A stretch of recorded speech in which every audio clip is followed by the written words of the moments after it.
Hello everyone. Hope you are doing good. Okay. So अभी तक हमने इस चैप्टर में क्या क्या देख लिया है. Let us recapitulate with that. First of all, the meaning of demand. It constituted of 6 elements. चलो कौन कौन से बोलो. Demand मतलब desire to buy, ability to buy, willingness to pay at a given price, place and time. उसके बाद देखा था हमने factors affecting demand. P rapid, so P for price factor, R for related goods prices, E for expectations about future prices, P for population size and demographic profile, I for income of consumers, T for taste and preference of consumers. फिर हमने देखा था demand function, law of demand, demand schedule, demand curve. Yes और no. Mathematical representation was known as demand function. Statement में अगर हमने कुछ लिखा है तो it was law of demand. If it was a tabular presentation, demand schedule, and if it is a graphical presentation then demand curve. ठीक है. इतना हम इस चैप्टर में देख चुके हैं और हम ये समझ चुके हैं अच्छे से that price rise demand falls, price falls demand rises. आज हमें ये समझना है कि why there is inverse relationship between price and demand. Inverse relationship होता है, हम लॉजिकली कन्विंस्ड भी थे, लेकिन इकोनॉमिक्स को चैन नहीं पड़ता तब तक जब तक हर बात की तह तक हम नहीं जाते. सो अलग से एक टॉपिक बता के रखा हुआ है कि why there is inverse relationship between price and demand. Prove that. Okay. ये तो हम सबको मालूम है कि price and demand are inversely related, but what is the exact reason, logic behind it, हम आज वो देखने जा रहे हैं. सो आपकी स्क्रीन पे why there is inverse relationship between price and demand. why? तो इसके पीछे दो रीजंस हैं, जिसमें से पहला रीजन है इनकम इफेक्ट. तो इसको हम डिटेल में समझेंगे. Okay. What do you mean bye income effect? Late us see that. Read. When monetary income of consumers remains constant. Oh my God. मतलब जब कंज्यूमर की इनकम नहीं बढ़ती है इन टर्म्स ऑफ मनी, तो हमने तो ये माना ही था प्राइस और डिमांड के बीच में अगर कोई रिलेशनशिप बनानी है तो आपको अदर फैक्टर्स को क्या बोलना था? आवाज नीचे. सो यहां पर अदर फैक्टर्स तो चेंज होंगे नहीं, और हम ये अच्छे से जानते हैं कि income of consumers comes under other factors. So income of consumer is not going to change, that remains constant. Okay. फिर देखो आगे क्या लिखा है. But price of good falls, मतलब भाव कमोडिटी का कम हो जाता है, देन हिज और हर रियल इनकम. हिज और हर मतलब कौन? कंज्यूमर. उसकी रियल इनकम म्हणजे परचेजिंग पावर, उसकी खरीदने की ताकत, ability to buy is going to rise. ठीक है. मतलब इनकम अगर कांस्टेंट रहती है और प्राइसेस फॉल होते हैं तो कंज्यूमर का परचेजिंग पावर बढ़ेगा, ऐसा ये स्टेटमेंट बोल रहा है. आगे लिखा है if real income rises a consumer can buy more and therefore demand rises. ठीक है. सो सिचुएशन बहुत क्लियर है. Monetary income does not rise, prices of goods is going down, so the purchasing power is rising. इस purchasing power को ही हमने क्या बोला है? रियल इनकम बोला है. और जैसे ही किसी कंज्यूमर की रियल इनकम बढ़ेगी वैसे ही उसका परचेजिंग पावर बढ़ेगा, उसको ज्यादा गुड्स खरीदने की इच्छा होगी तो उसकी डिमांड बढ़ेगी. ऐसा यहां ये स्टेटमेंट बता रहा है. लेकिन अभी हमें ये पॉइंट समझ में नहीं आया है, कोई प्रॉब्लम नहीं, इसको हम एक एग्जाम्पल के थ्रू समझेंगे. ठीक है. Example is there on your screen, see that. मान लो दोनों ही केसेस में इनकम कितनी है? 10,000 रुपीज ईच. पहली सिचुएशन में price is how much? 10 rupees. Purchasing power कितना होगा। मान लो आपके पास 10,000 रुपया है और आपको ये सारे 10,000 रुपीज किसी एक कॉमोडिटी पे ही खर्चा करने हैं और उस कॉमोडिटी का पर यूनिट वैल्यू कितना है, 10 रुपया। So 10,000 divided by 10, you will be able to buy how many units, 1,000 units. क्योंकि 1,000 यूनिट्स, एक यूनिट 10 रुपए का, so 1,000 into 10 will give you how much, 10,000। So 10,000 rupees अगर आपके पास हैं और उस कॉमोडिटी की वैल्यू 10 रुपया पर यूनिट है, तो कितने यूनिट्स खरीद पाओगे, 1,000 यूनिट खरीद पाओगे। ठीक है, फाइन। अब इनकम तो सेम रहती है, प्राइस मान लो बढ़ जाती है, 10 रुपए से 20 रुपया हो जाता है, तो अब आपका परचेजिंग पावर क्या होगा, 1,000 से सीधा 500 पे आ जाएगा ना। क्योंकि पहले आपको एक यूनिट केवल 10 रुपए में मिल रहा था, अब वही एक यूनिट महंगा हो गया, 20 रुपए का एक यूनिट मिल रहा है। तो अब 10,000 रुपए अगर आप सारे उन यूनिट्स पे खर्चा कर देंगे तो कितने यूनिट्स खरीद पाएंगे, 500। कैसे आया, 10,000 divided by 20 will give you 500 units. Okay, so हुआ क्या, ऑब्जर्व करेंगे, price rises from 10 rupees to 20 rupees, purchasing power falls from 1,000 units to 500 units. और परचेजिंग पावर फॉल होगा तो अपने आप डिमांड भी तो फॉल होगी ना, क्योंकि पहले वो इंसान कितना डिमांड कर रहा था, 1,000 यूनिट, और अब वो कितना डिमांड करेगा, 500 यूनिट। ठीक है, so price rise and the demand falls. लेकिन ये हुआ क्यों, because of purchasing power, and that purchasing power is nothing but your real income. इसीलिए इस कंसेप्ट को क्या नाम दिया, इनकम इफेक्ट नाम दिया। बट कौन सी इनकम, मॉनिटरी इनकम नहीं, रियल इनकम। मॉनिटरी इनकम मतलब इनकम पैसों के टर्म्स में बढ़ना, वो तो यहां बढ़ेगी नहीं, क्योंकि हमने अज्यूम किया है अदर फैक्टर्स आर कांस्टेंट। तो पैसा देखो पहले भी 10,000 ही कमा रहा था, अभी भी 10,000 ही कमा रहा है, लेकिन रियल इनकम कम हुई, मतलब परचेजिंग पावर उसका कम हो गया ना। So when you express income in terms of rupees, it is known as monetary income, and when you express income in terms of units, it is real income। और इसीलिए real income को क्या बुलाया गया, परचेजिंग पावर बुलाया गया। सो यहां price बढ़ने से परचेजिंग पावर कम हो रहा है और इसीलिए डिमांड कम हो रही है। So this is the reason why price and demand are inversely related. Okay, एक और एग्जांपल लेते हैं। ये तो हमने प्राइस राइज में देखा क्या होता है, अब ये भी तो चेक करते हैं कि प्राइस फॉल होगा तो क्या होगा। ठीक है, चलिए on your screen, income 10,000, price पहले 10 रुपया था, तो परचेजिंग पावर कितना था, 1,000 यूनिट था।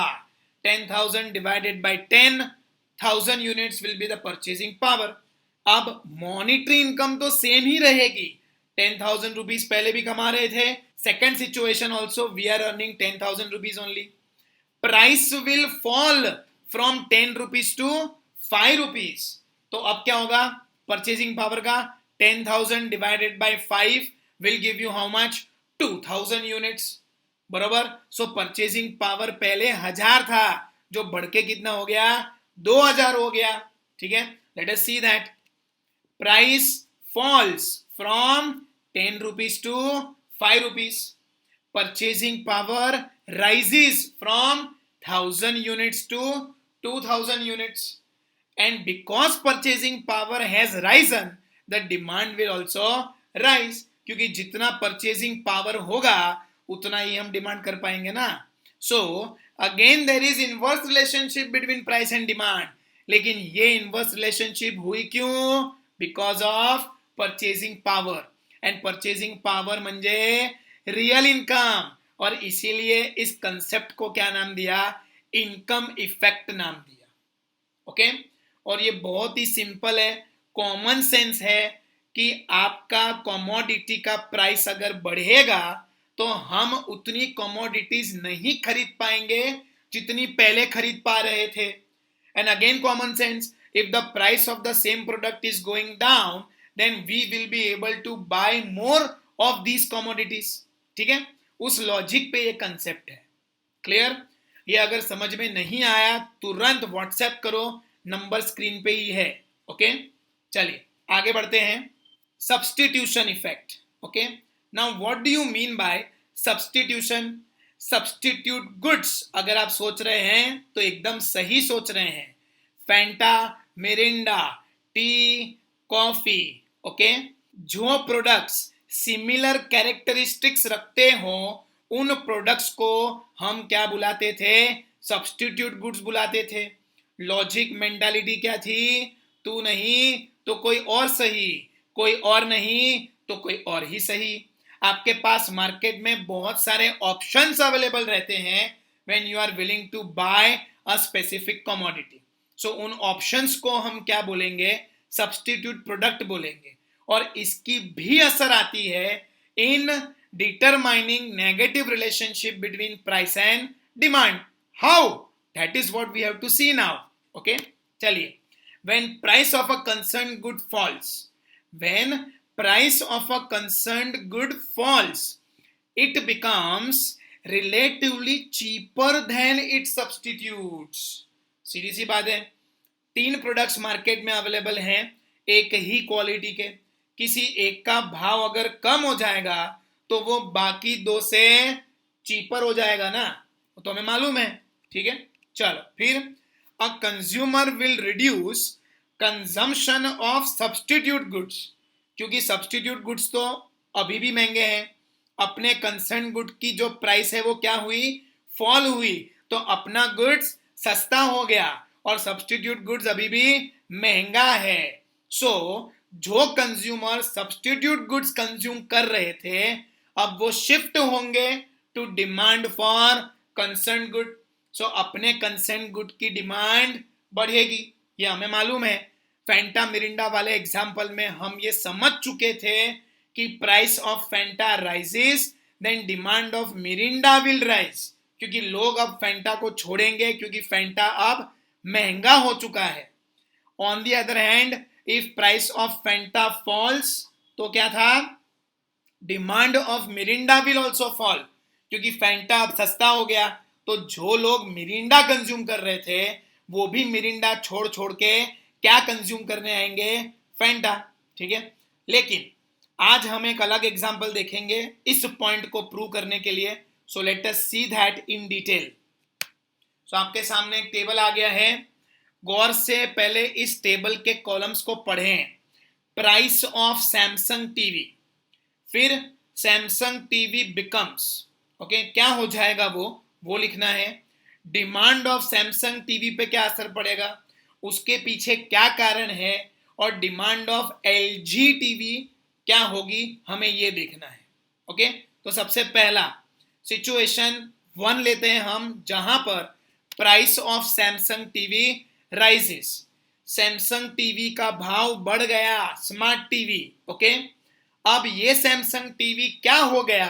किसी भी प्रोडक्ट का प्राइस अगर बढ़ता है तो वो क्या कहलाता है? यस, एक्सपेंसिव कहलाता है, कि अब ये प्रोडक्ट महंगा हो गया. तो इससे डिमांड ऑफ सैमसंग टीवी पे क्या असर पड़ेगा? किसी भी प्रोडक्ट का भाव बढ़ेगा तो उस प्रोडक्ट की डिमांड क्या होगी? फॉल होगी. ओके, लेकिन ये क्यों हुआ? क्योंकि people who were buying Samsung will now shift to LG TV. बोले ऑप्शन अवेलेबल है ना.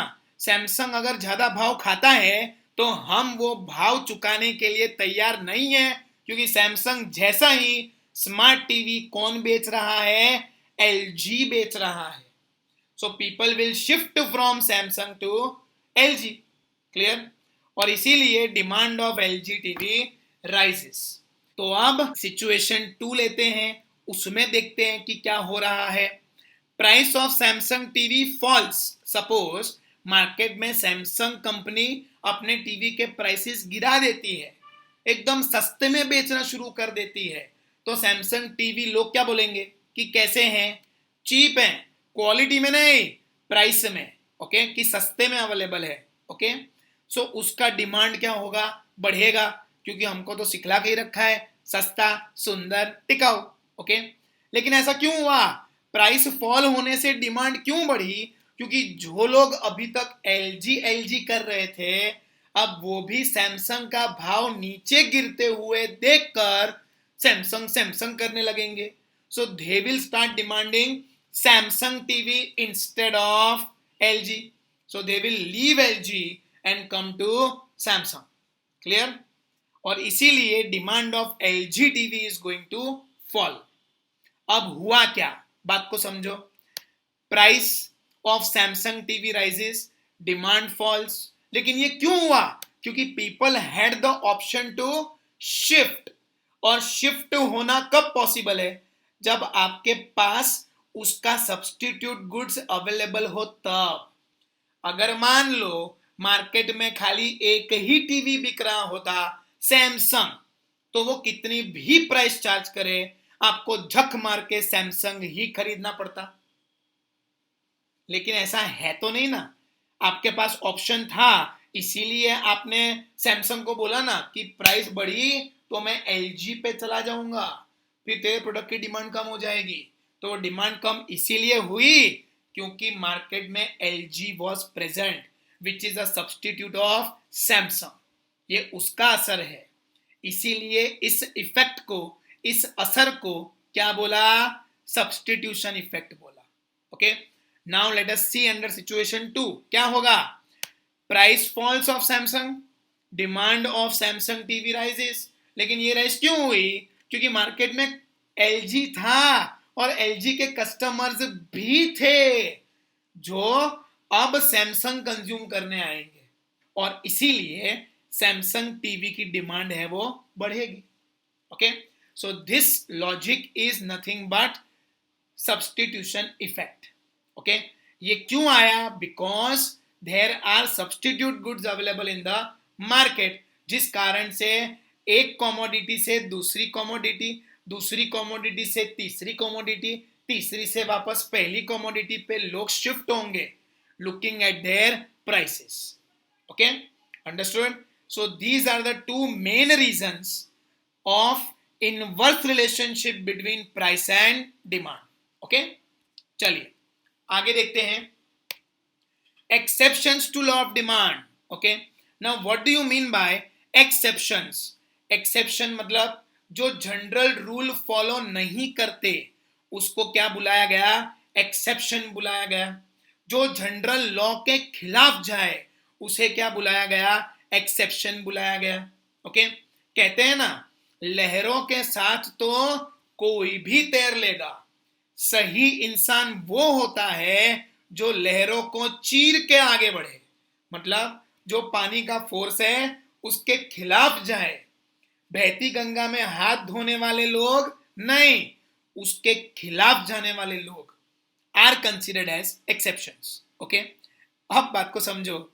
जनरल रूल कुछ भी हो सकता है, लेकिन जहां जहां ये जनरल रूल लागू ना पड़े, इन चीजों को हम क्या बुलाते हैं? एक्सेप्शंस।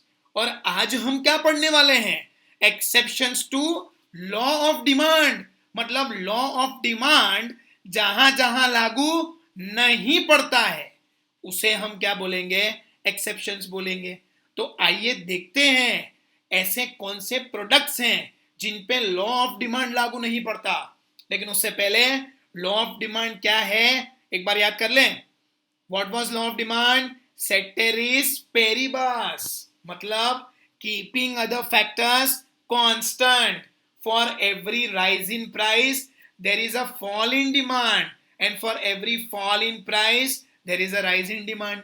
मतलब प्राइस और डिमांड के बीच में कौन सा रिलेशन है? इनवर्स रिलेशन है। और आज जो हम ये एक्सेप्शंस में देखेंगे वो क्या होगा कि जहां इनवर्स रिलेशनशिप देखने को नहीं मिलेगा। हाँ, ऐसे भी कोई प्रोडक्ट्स हैं? एक सवाल है, तो वो जवाब आपको बारी बारी पॉइंट वाइज मिलता जाएगा कि सही में ऐसे भी प्रोडक्ट्स हैं जहां पर ऐसी नेगेटिव रिलेशनशिप लागू नहीं पड़ती है। ठीक है, आइए देखते हैं। सबसे पहला, prestigious goods. So what are prestigious goods? Let us see that. Certain goods are very high priced, which are consumed by very rich people. Prestigious goods मतलब वो goods जिसमें prestige value हो. अगर ये सामान आपके पास है तो वो सामान की तो प्रेस्टीज है ही, उसके साथ साथ आपकी प्रेस्टीज भी बढ़ेगी. ओके, ऐसे कमोडिटीज को क्या बुलाया गया? प्रेस्टिजियस गुड्स बुलाया गया. ओके, और ये कौन खरीदता है? अमीर लोग खरीदते हैं. Very rich people buy this kind of goods. Okay, तो आइए देखते हैं कि ये अमीरों की मेंटालिटी क्या होती है. उसको समझने के लिए एक सीन आपकी स्क्रीन पे. Hi what a pretty sari. Oh thanks, पर आपके मुकाबले में एकदम ऑर्डिनरी है. आपका ट्रेडमार्क गजरा, वेरी प्रिटी. ये तो मेरे ईश्वर की देन है, लिटरली. रोज खुद चुनकर लाता हूं. बस छोटा सा गजरा, ये तो कुछ भी नहीं. मेरी आशा लता को रोज बुके देता हूँ, बुके. अच्छा, तो आपकी बीवी रोज बालों में बुके लगा के घूमती है? ये दोनों तो शुरू हो गए. चले मैं कहाँ शुरू? तो नटू शुरू. हर बात है ये तो कुछ भी नहीं, ये तो कुछ भी नहीं. मेरा बेटा आदित्य पढ़ाई में अव्वल और हर साल ड्रामा कंपटीशन में trophy. Really a very good actor. कुछ भी नहीं है. आशा लता का भांजा is the greatest actor. School के प्ले में पोस्ट बॉक्स का डिब्बा का काम किया था. अरे इतना सुपर काम किया था कि आज भी लोग चिट्ठी उसके मुंह में डाल के. हाँ, आपका बेटा तो कुछ भी नहीं है. क्या कहा आपने नटू भाई? और मेरी बेटी is a one piece. Albert Einstein in brain और ऐश्वर्या रॉय इन ब्यूटी. आपका बेटा कुछ भी नहीं है. जीरो. देखिए भाभी, मैं आपसे कह दे रहा हूँ, इनको समझिए. इनको ज्यादा ही पी रखी, वरना मैं देखती हूं. मैं जब देखो जहाँ देखो. दिन अग्रवाल जी की शमशान यात्रा थी, वहां शुरू हो गए कि बस सिर्फ 1000 लोग. अरे मेरे मौसा की शमशान यात्रा में तो 5000 लोग आए. मेरा मौसा महान, मेरा दादा महान. और मेरी आशा लता ओरिजिनल. हाँ, और हमारी बीवियां सब डुप्लीकेट है ना. आपका आदि है. कुछ भी नहीं. जीरो. अरे he is good for nothing. Take it from me. I know this time. मेरी लाइफ एक्सपीरियंस है. गुड फॉर नथिंग क्या बोला? क्या है?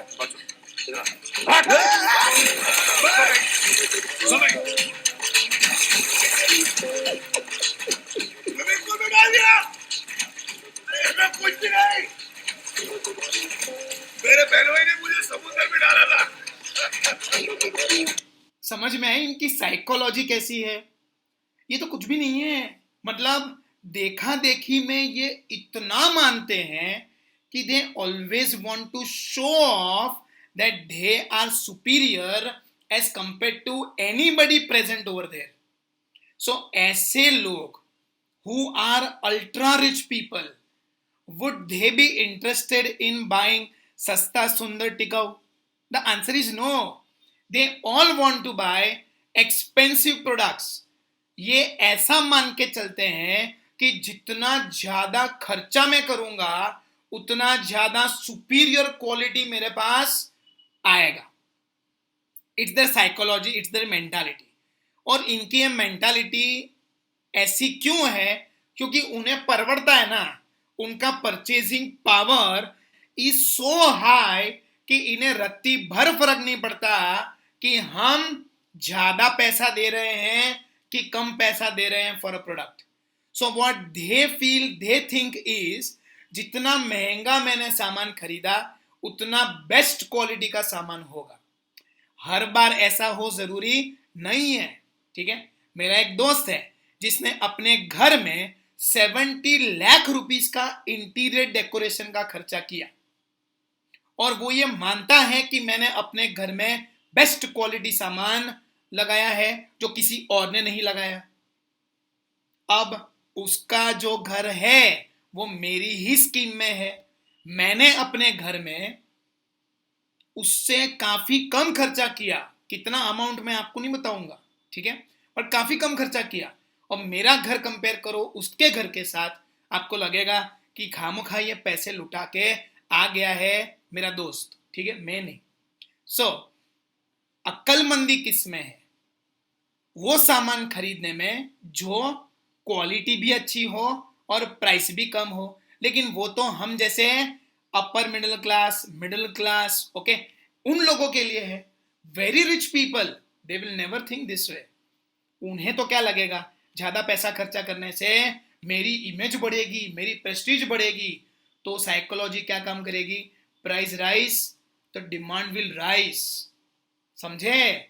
और जिन प्रोडक्ट्स की प्राइस कम हो जाएगी, अमीरों को वो प्रोडक्ट खरीदने में कोई इच्छा नहीं रहेगी, क्योंकि उन गुड्स की प्रेस्टीज वैल्यू खो रही है, इसीलिए उनका भाव नीचे जा रहा है। ऐसा ये अमीर लोग मानते हैं, ठीक है? लेकिन हमेशा ऐसा हो जरूरी नहीं है, ठीक है? चलिए आगे देखते हैं। For example, jewellery, expensive cars, expensive mobile phones, expensive music system, ये सारी चीजें खरीदी जाती हैं। फिर देखो आगे क्या लिखा है, such goods are used by rich people as status symbols, so for them goods with high price carry high status, so they buy more of such goods. On the other hand, if price falls, then such goods are losing prestige value, so they are least interested to buy them. अब बात करो jewellery की। सो कई लोगों को आपने marriage में देखा होगा, फीमेल्स को खास, वो अपने ज्वेलरी का डेमोन्स्ट्रेशन करते हैं कि मेरी ज्वेलरी 2 लाख की, फिर सामने जो औरत है वो बोलेगी मेरी ज्वेलरी तो 5 लाख की। ये वो ज्यादा खर्चा दिखा के, ज्यादा वैल्यू बता के खुश होने वाले लोगों में से है। तो बेटा लॉ ऑफ डिमांड इन लोगों पे लागू नहीं पड़ता, because price rise demand rises. Positive relationship आ गया ना, जो हमने लॉ ऑफ डिमांड में तो नहीं देखा था ना, लेकिन इस केस में आप ऐसा देखेंगे, और इसीलिए ये क्या बना? एक्सेप्शन बना, ठीक है? चलिए दूसरी बात करते हैं एक्सपेंसिव कार्स की। सो अमीर लोग जब शो ऑफ करते हैं तो वो बोलते हैं ना कि मेरी गाड़ी 15 लाख की, कोई बोलेगा मेरी गाड़ी 20 लाख की, कोई बोलेगा मेरी गाड़ी 25 लाख की, और सारे मॉडल्स अलग अलग होंगे। So where is the prestige more when you spend more? Okay, so price rise demand rise. और सस्ती कार खरीदने में अमीरों को बिल्कुल इंटरेस्ट नहीं होता, क्योंकि वो तो अमीर लोग हैं, महंगी चीजें खरीदने वालों में से है, सस्ते में उन्हें कोई इंटरेस्ट नहीं है। ओके, फिर एक्सपेंसिव वॉचेस, रोलेक्स की घड़ी, गोल्ड रोलेक्स की घड़ी, डायमंड स्टडेड घड़ी, ये सब दिखावा ही तो है। और इसीलिए प्रेस्टिजियस गुड्स का दूसरा नाम क्या है? शो ऑफ गुड्स भी है। इसको हम कॉन्स्पिक्यूअस कंजम्पशन भी बोल सकते हैं। ओके, अलग अलग शब्द आपको देखने को मिलेंगे। आपकी टेक्स्ट बुक में कौन सा शब्द है प्रेस्टिजियस गुड्स, तो आपको वही लिखना है, ठीक है? और एक्सपेंसिव म्यूजिक सिस्टम, मेरा एक ग्रुप था जिसमें से बाकी सब अमीर थे, खाली मैं ही मिडिल क्लास था। हम 4 लोग एक जगह पे खड़े रह के बात कर रहे थे। एक दोस्त ने बोला कि मैं अपने घर में 1.5 लाख रुपए का म्यूजिक सिस्टम लेके आया हूं। उसको ये सब दिखावा करने में मजा आता था। दूसरा फ्रेंड, वो भी अमीर, वो बोले मैं अभी इसका प्राइस फॉल होने का इंतजार कर रहा हूं, जब ये 1 लाख रुपए का होगा तब मैं इसको खरीद लूंगा। जबरदस्त। तीसरे दोस्त ने फिर बोला कि मैं ये म्यूजिक सिस्टम तब खरीदूंगा जब ये 50,000 रुपए का मिलेगा, ठीक है? अब 4 लोग खड़े थे, 3 वो, चौथा मैं, एक एक करके सब लोग बोल रहे हैं। फिर मेरी तरफ भी बाकी तीनों ने देखा कि अभी ये भी कुछ बोलेगा, तो मैंने पहले वाले दोस्त के सामने देख के बोला कि देख, तू तो सब लेटेस्ट ही खरीदता है, महंगा ही खरीदता है, तो जब तक ये म्यूजिक सिस्टम 50,000 का होगा, 40,000 का होगा, 30,000 का होगा, वो तो आउटडेटेड हो जाएगा, तो तू वापस नया म्यूजिक सिस्टम खरीदेगा। तू जब नया खरीदेगा ना, तब ये पुराना वाला मैं तेरे से ले लूंगा, वो भी गिफ्ट में क्योंकि मुझे इन चीजों पे खर्चा करना नहीं है, मेरे पास उतने पैसे ही नहीं थे कि मैं ये म्यूजिक सिस्टम खरीदूं। क्योंकि हम अलग लोग हैं और वो बाकी तीनों अलग थे। They were very rich people and we were middle class people. So prestigious goods are meant only for the rich to buy. and they will buy more of these goods if the price is high. Okay, so price rise, demand rises. If price falls, then the demand is also going to fall. तो दोनों के बीच में कौन सा relation देखने को मिल रहा है? Positive, which is not shown by law of demand. इसीलिए ये क्या बना? Exception to the law of demand. Okay, understood. चलिए आगे देखते हैं. Extremely low price goods. तो आइए इसका पहले एक फील लेते हैं कि ये क्या है. On your screen. अरे क्या है यार? ये क्या है? आठाना? हाँ, ये चाराना? हाँ, ये 35 पैसा? हाँ, और ये श्रीमद् भगवत गीता? चौधरी का घर लूटा है कि कबाड़ी की दुकान लूटी है? ये सब क्या कचरा लूटा है इसने? अबे हीरो होंडा, इस घर के दरवाजे के बाद लेफ्ट लेगा ना तो एक दुनिया शुरू होती है जहां पे इन चीजों के रद्दी के दाम भी नहीं मिलते. सो ऐसे प्रोडक्ट्स जिसके रद्दियों के दाम भी नहीं मिलते, they are which products? Extremely low priced goods. Okay, मतलब क्या? देखते हैं. Certain goods are extremely low priced goods and they constitute very small portion of consumers income. मतलब the consumer is not affected much by change in prices of such products.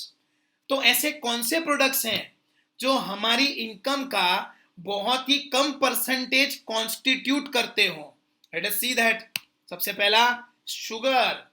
कभी sugar को लेकर आप ऐसा सोचेंगे कि यार इसका भाव 5 रुपए पर किलो से 10 रुपए किलो हो गया तो अब हम शुगर नहीं खाएंगे या कम खाएंगे?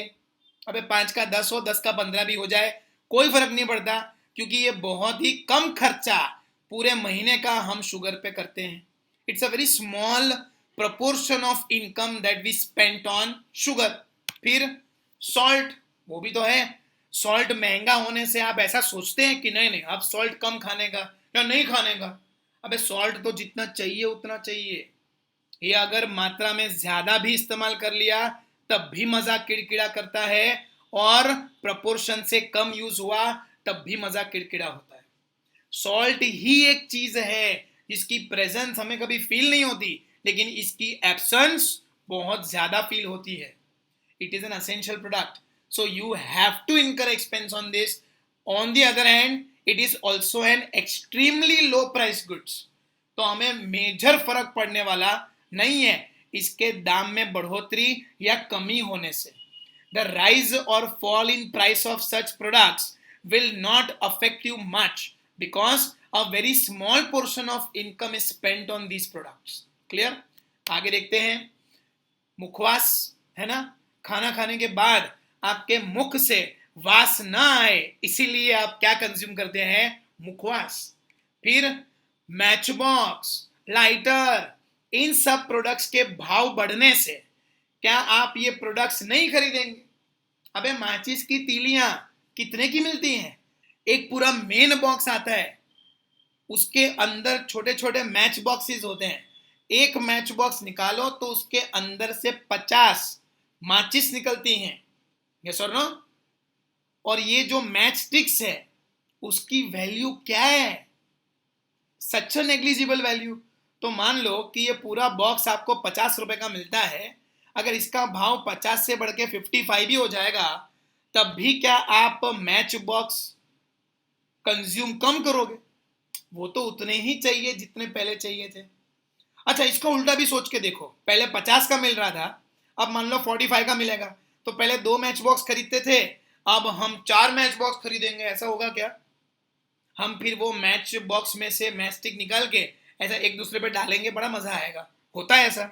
नहीं ना, क्योंकि ये कमोडिटीज इतनी फुद्दू कमोडिटीज हैं कि इन पे बहुत फुद्दू खर्चा होता है, और इसीलिए कंज्यूमर्स को ज्यादा फर्क नहीं पड़ता इसकी प्राइस राइज हो कि फॉल हो. सो प्राइस राइज और price falls, demand is going to remain the same. तो यहां पर भी आपका लॉ ऑफ डिमांड लागू नहीं पड़ा ना? यस और नो? क्योंकि लॉ ऑफ डिमांड क्या कहता है? Price rise, demand falls, price falls, demand rise. लेकिन यहां पे क्या हो रहा है? प्राइस राइज और price falls, demand is going to remain the same. ठीक है.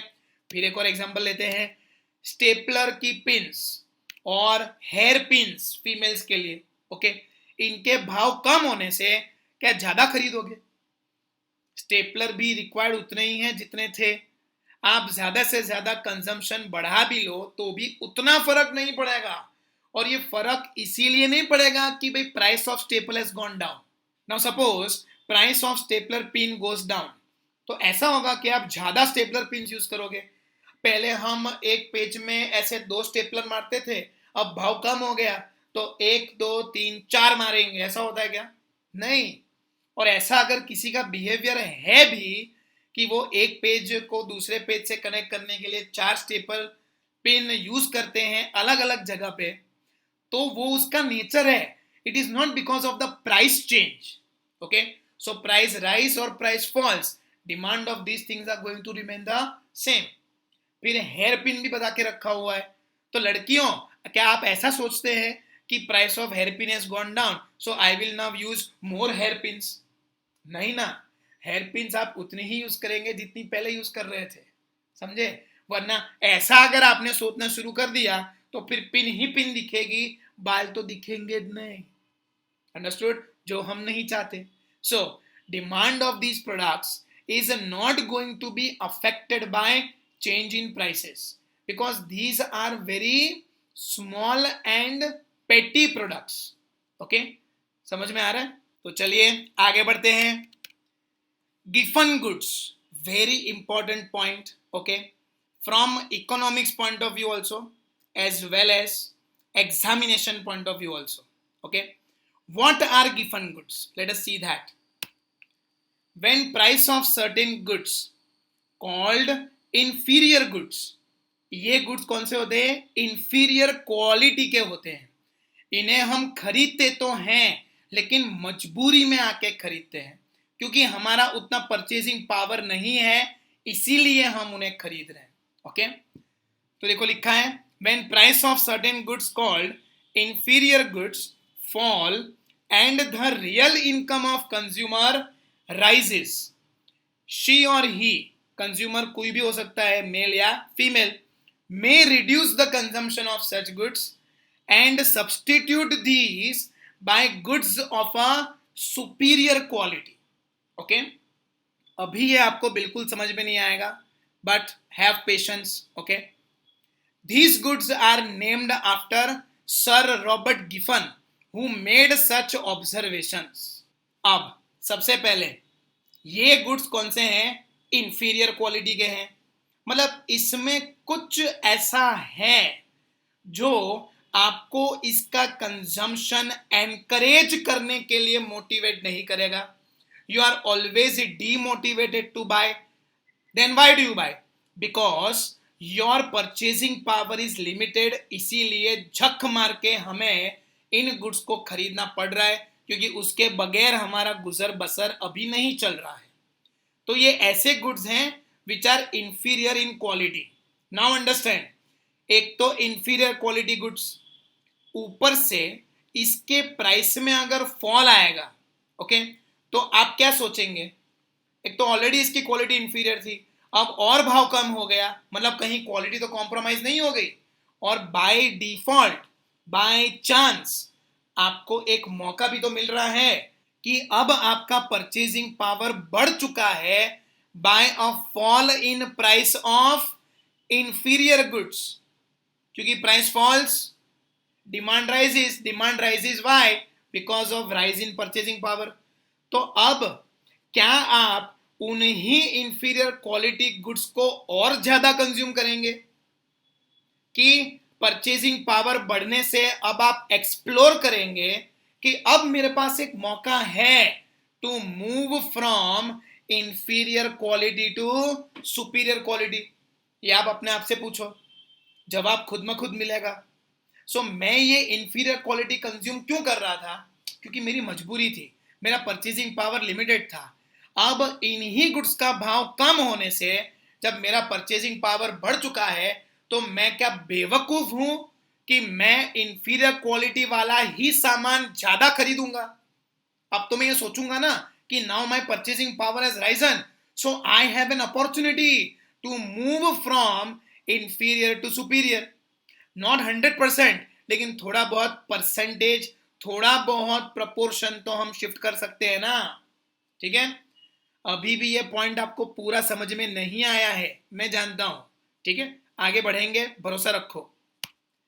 फॉर एग्जाम्पल, मैंने एक लिस्ट बनाई है इंफीरियर गुड्स और उसके सामने कंपैरिजन विथ सुपीरियर गुड्स की, ताकि आपको मालूम पड़े कि ये पॉइंट कहना क्या चाहता है। Okay, inferior goods, white bread is inferior good और wheat bread is superior good, जिसको हम क्या बुलाते हैं, ब्राउन ब्रेड बुलाते हैं।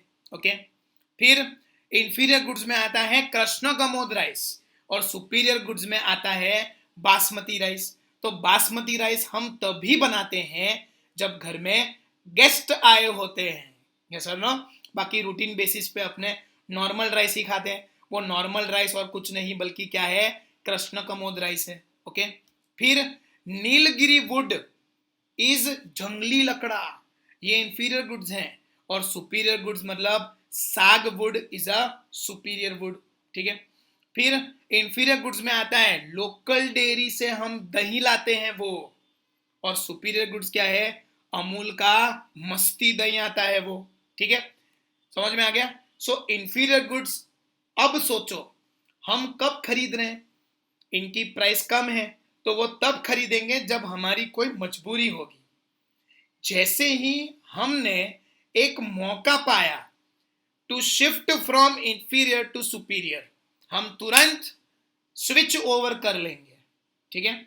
सो यहां पर क्वालिटी में फर्क है दोनों ही गुड्स में, और इंफीरियर गुड्स हम तभी कंज्यूम कर रहे हैं जब हमारा परचेजिंग पावर उतना लिमिटेड होता है कि हम इंफीरियर ही खरीद पाएंगे, सुपीरियर नहीं खरीद पाएंगे। आइए इसको एक एग्जाम्पल से समझेंगे और डिटेल में, ताकि जो भी बचा कुचा कंफ्यूजन है वो दूर हो जाए। ओके, और फिर हम आएंगे उस पॉइंट पे कि इसको एक्सेप्शन क्यों बोला। Okay, let us see. Jowar and wheat, ज्वार बाजरा ये सब हम कब इस्तेमाल करते हैं, जब हमारी कोई मजबूरी होती है, वो इंफीरियर क्वालिटी है।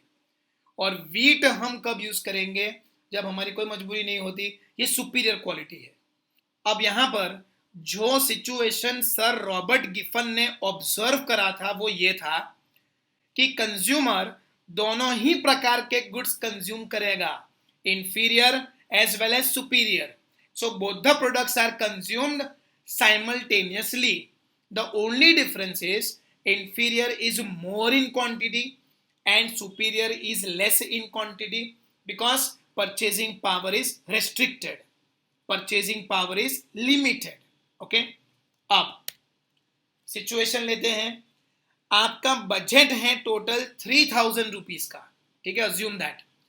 तो ज्वार फर्स्ट लाइन में देखेंगे, ज्वार के 50 किलो आपने खरीदा ज्वार, जो 40 रुपीज पर किलोग्राम था, तो 2000 रुपए का खर्चा आपका किसका हुआ, ज्वार का हुआ। और साथ साथ व्हीट भी आप खरीद रहे हैं, लेकिन वो खाली कितना खरीद पा रहे हैं, 10 kgs, उसकी वैल्यू क्या है 100 पर kg। सो 1000 रुपीज का खर्चा अभी उसमें हो रहा है, ऐसा मान लो। ये एक हाइपोथेटिकल एग्जाम्पल है। Okay, so 2000 plus 1000 total will give you how much, 3000 rupees. अब बात को समझना, मार्केट में ज्वार का भाव कम हो गया, 40 रुपीज से कितना हो गया, 5 रुपए का हो गया। हाइपोथेटिकल एग्जांपल हम कुछ भी ले सकते हैं। तो अब आपकी टोटल रिक्वायरमेंट कितनी थी, 50 किलो ज्वार कंज्यूम कर रहे थे, 10 किलो व्हीट कंज्यूम कर रहे थे, टोटल कितने किलो कंज्यूम कर रहे थे, 60 केजीज। ओके, उसी से आप कुछ ना कुछ रोटी पराठा ये सब बना रहे थे। 60 केजीज आपकी रिक्वायरमेंट है। अब मार्केट में ज्वार का भाव 40 से 5 हो गया, तो आप क्या ज्वार ज्यादा खरीदेंगे, आपका बजट था ना 3000 रुपीज का। So now as a rational consumer what you will think is कि I am getting a chance to move from inferior quality to superior quality, तो मैं अब ज्वार कम खरीदूंगा। 50 kg से रिड्यूस होके आप किस पे आ जाओगे, 32 kg पे आ जाओगे। और उसका भाव क्या चुका होगे, 5 रुपया। सो 32 into 5 हाउ मच, 160 रुपीज आपने ज्वार में खर्चा कर दिया। ओके। और वीट की क्वांटिटी देखो आपने बढ़ा दी ना, 28 केजीज वीट आपने खरीदा 100 रुपीज वाला, तो कितना हो गया 2800 रुपया उसका हो गया। ओके, अब आपकी टोटल रिक्वायरमेंट पहले भी 60 थी, अभी भी 60 है। 32 plus 28 is 60 and 50 plus 10 was also 60 only. So आपने क्या किया, ज्वार का प्राइस फॉल हुआ, प्राइस फॉल्स, लेकिन प्राइस फॉल्स के साथ आपने डिमांड भी फॉल कर दिया ना। और ऐसा आपने क्यों किया, क्योंकि ज्वार was inferior quality product and now you got a chance to move from jowar to wheat which is a superior quality product. Okay, understood? और बजट भी आपका इंटैक्ट रहेगा। 160 प्लस 2800 हाउ मच 2960, बल्कि 40 रुपए की सेविंग्स होगी under situation 2 by consuming more of superior, less of inferior. Still you are able to save. Got it? So ऐसे products जिनकी प्राइस फॉल होने से डिमांड भी फॉल हो जाए, गुड्स को क्या बोलते हैं, गिफन गुड्स बोलते हैं। और ये एक एक्सेप्शन है to the law of demand. सीधी सी बात है, क्योंकि लॉ ऑफ डिमांड क्या बोलता था, price rise demand falls, price falls demand rise. यहां पे तो ऐसा हुआ नहीं, price falls demand falls, price rise demand rise. Okay, तो क्या हुआ ज्वार का, गौर से देखो, price of jowar falls, demand of jowar falls, because people have an opportunity to move from inferior goods to superior goods. हमें एक मौका मिल गया ना कि इंफीरियर क्वालिटी को छोड़ो, सुपीरियर क्वालिटी पे अटैक करो। ये मौका हमें क्यों मिला, क्योंकि price of jowar went down, our purchasing power rises, तो हमें एक चांस मिला और चांस पे हमने डांस कर लिया और इसीलिए ज्वार की डिमांड छोड़ी, वीट की डिमांड बढ़ाई। तो क्या देखने को मिला, price falls demand falls. Okay, which relationship, positive. Is it not against the law of demand, yes, और इसीलिए तो ये क्या बना, एक्सेप्शन बना। ठीक है, अब इसकी उल्टी सिचुएशन को भी ऑब्जर्व कर लिया जाए। लेट अस सी, ज्वार का दाम 50 kgs at rupees 20,000 rupees, wheat 40 kgs at rupees 100, 4,000, total budget आपका कितना है, लेट अस से 5,000 rupees। अब मार्केट में ज्वार का दाम बढ़ गया, 20 रुपए से कितना हो गया, 40 रुपए हो गया। ओके, तो अब आप क्या करेंगे, आप तो यही सोचेंगे ना, अरे यार एक तो इंफीरियर क्वालिटी कंज्यूम कर रहे थे, वो 20 रुपए चुका रहे थे, अब इंफीरियर क्वालिटी का दाम भी बढ़ गया है, तो मेरा तो परचेजिंग पावर कम हो गया है, तो अब मुझे झक मार के इसी प्रोडक्ट को खरीदना पड़ेगा, इस ही इंफीरियर प्रोडक्ट को खरीदना पड़ेगा, ज्यादा खरीदना पड़ेगा। तो अब आपका इक्वेशन कैसे बैठेगा, पहले पहली लाइन ऑब्जर्व करते हैं, 50 इंटू 20,000, 40 इंटू 100 4,000 था, टोटल खर्चा 5,000 और टोटल आपका किलोग्राम में रिक्वायरमेंट कितना था, 90, 50 प्लस 40। अब ज्वार का भाव बढ़ गया, 20 से 40 हो गया, तो वो आपने कितना खरीदा, 70 खरीदना पड़ेगा। 70 इंटू 40, 2800, 2800 रुपए तो वहीं पे खर्चा हो गए। अब वीट लेने के लिए बचा कितना, 20 kgs, so 20 kgs into 100 that is 2000। सो आपका टोटल खर्चा कितना आएगा, 4800 आएगा।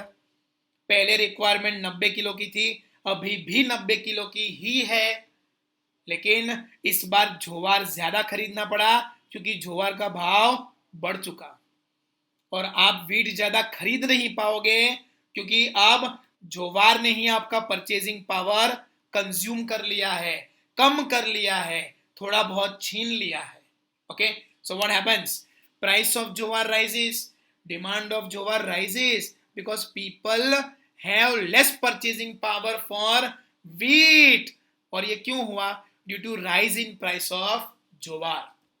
ओके, सो इन प्रोडक्ट्स की प्राइस जैसे ही बढ़ती है डिमांड भी बढ़ जाती है।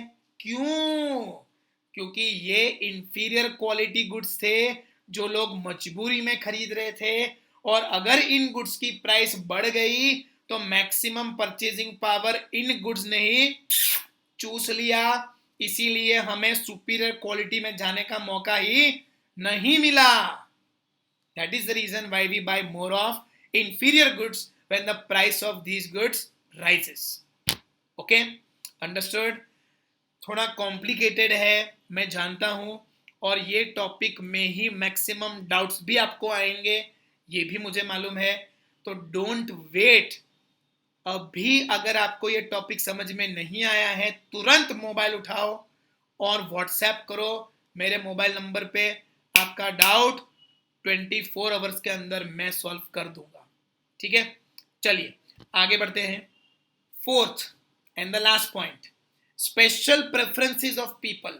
Okay, now what do you mean by special preference? Okay, जैसे कि हमारा किसी प्रोडक्ट के लिए एक टेस्ट डेवलप हो जाता है, टेस्ट एंड प्रेफरेंस, और हम उस प्रोडक्ट को नहीं छोड़ना चाहते हैं क्योंकि हमें उस प्रोडक्ट की खूबियां इतनी भा गई है कि हमसे अगर वो प्रोडक्ट ज्यादा प्राइस भी मांगता है ना, तब भी हम उस प्रोडक्ट को छोड़ने वाले नहीं हैं.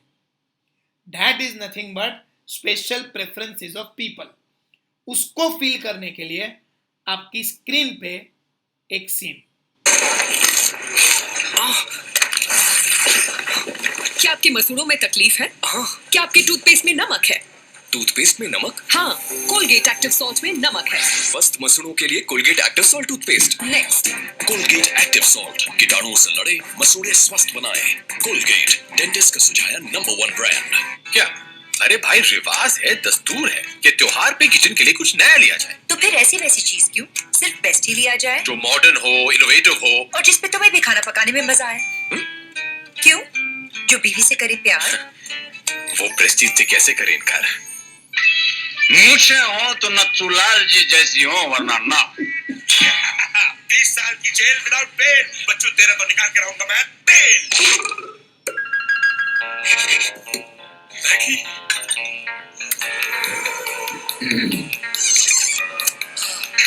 कैसा लगा?